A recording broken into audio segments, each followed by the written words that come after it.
Hello everyone, কেমন আছো তোমরা সবাই? আশা করি তোমরা সবাই খুব ভালো আছো। আমিও বেশ ভালো আছি।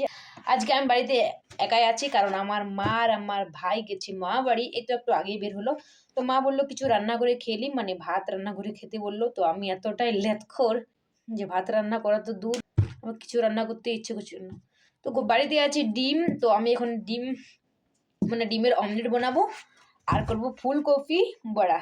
তো দেখো, এদিকে কিন্তু বড়াটা ছাড়ানোর পর আমি উল্টে পাল্টে দিচ্ছি যাতে করে সব দিকটা হয়। এরপর হচ্ছে আমি ডিম পেটের অমলেটটা বানাবো। আর যেহেতু এগুলো হচ্ছে কম খাবার, মানে হালকা খাবার, এগুলো খেয়ে তো পেট ভরবে না, তার জন্য একটু পরে খাবো বিলাতি মুড়ি চানাচুর।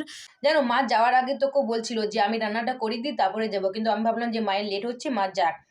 আর আমি তো রান্না করতে ইচ্ছে করছিল না, আমার এতটাই লেটখোর যে আর রান্না করতে ইচ্ছে করলো না। তার জন্য বানালাম গরম গরম অমলেট আর ফুলকপির বড়া। তো এগুলো আমি খাই, আর তোমরা চ্যানেলটি সাবস্ক্রাইব করে দিও।